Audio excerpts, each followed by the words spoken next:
ನಮ್ ಕಡೆ ಒಂದು ಗಾದೆ ಇದೆ, ಇದ್ದಂಗೆ ಹೇಳಿದ್ರೆ ಎದ್ದು ಬಂದು ಎದಗೊಂದ್ರು ಅಂತ ಒಂದು ಗಾದೆ. ಈ ಪೂಜಾರು ಅದೇ ಮಾಡ್ತಾವ್ರೆ. ಅದಕ್ಕೆ ನರೇಂದ್ರ ಮೋದಿ ಆಯ್ತಪ್ಪ. ಈಗ ಕೇಳಿ, ನಾವು ಮಾತಾಡಿದಾಗ ಕೂತ್ಕೊಳ್ಳಿ ಅಂತ ಹೇಳ್ತೀರಿ, ಆ ಕಡೆಯಿಂದ ಒಂದ್ ನಿಮಿಷ ನೋಡಿ, ನಾ ಹೇಳ್ತೀನಿ ಅವ್ರಿಗೆ, ಮುಖ್ಯಮಂತ್ರಿಗಳು ಮಾತಾಡೋ ಯಾರು ಹೇಳ್ಬಾರ್ದು. ನಿಮ್ಗೆ ಕೂತ್ಕೊಳ್ಳಿ ಮಧ್ಯದ. ಏ ನೋಡಪ್ಪ ಇವ ನೋಡಿವ. ಆಯ್ತು ಏ ಶರವಣ್ಣ ನೋಡಿ, ಮಾನ್ಯ ಸಭಾಧ್ಯಕ್ಷರೇ, ಸಭಾಪತಿಯವರೇ, ಅವರು ಆಪರ್ಚುನಿಟಿ ಕೊಟ್ಟಿದ್ದೀರಿ ಅವ್ರಿಗೆ ಮಾತಾಡಕ್ಕೆ. ಹೇಳಿ, ಈಗ ಕೊಡ್ತೀನಿ.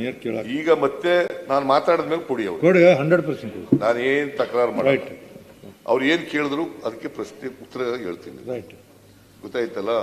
ನೀವು ಮಧ್ಯ ಡಿಸ್ಟರ್ಬ್ ಮಾಡ್ಲಿಕ್ಕೆ ಏನೇ ಹೇಳಿದ್ರು ಕೂಡ ಪೂಜಾರ್ರೆ